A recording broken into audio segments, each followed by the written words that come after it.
I've seen all kinds of things. A tangle on the leg press, a snagged zip and a bloody mess, a concussion from a bad snatch. Once, I saw a man break a leg just doing star jumps on the mats. And even when there are no injuries, there's a lot of unkindness around. People who are mean to themselves are often mean to others too. You can feel it when you get too near them. A shiver of warning that says to steer clear. I never used to pick up on that kind of stuff, but since I started taking care of myself, I've become more sensitive to all kinds of things. I've got this whole new way of knowing just by feeling how my body responds. Muscle twitches, leg cramps, tight shoulders, shallow breathing. It's a language I've acquired. One of the many things she validated for me. When I met her, I wasn't in great shape. I couldn't run very far and I didn't feel good. Though I was naturally strong, I was tired and angry all the time. I was one of those people wasting my energy, getting cross with myself and being unkind. It's taken a lot of muscle work for me to get to my personality, to make the change there too. When she arrived at the gym that first day, the receptionist tried to direct her to the changing rooms, but she ignored them and walked right in. She was wearing a shell pink shirt, grey chinos and lace-up boots. A net bag hung from her wrist with a water bottle, a watch, a notebook and pencil, and some small plastic items, makeup or deodorant, vitamins perhaps.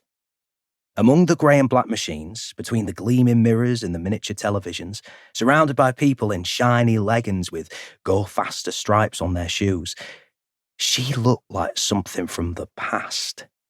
She was a faded photograph of a 1940s factory worker, an early feminist icon. I got the impression that she didn't care what we thought.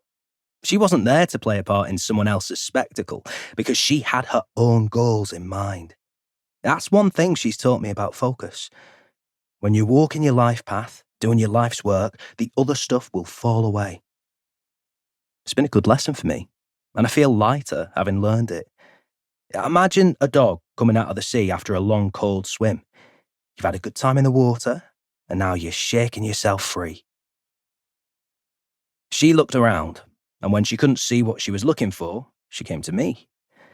Her hips swayed as she walked. She moved slowly, holding my gaze. "Are you Simon?" she said. Her voice was soft and low. She tipped her head to one side. For a moment, I thought I would lie and say yes, but I stayed quiet. "Oh, do you know where Simon is?" she said. "Simon's doing my induction today." I told her I wasn't Simon, but that I knew who Simon was. Everybody knew Simon. He was that good looking, one of those people who might accidentally become famous at any moment. I put the dumbbells on the rack, walked a loop around the gym and returned to her. "Simon's not here," I said.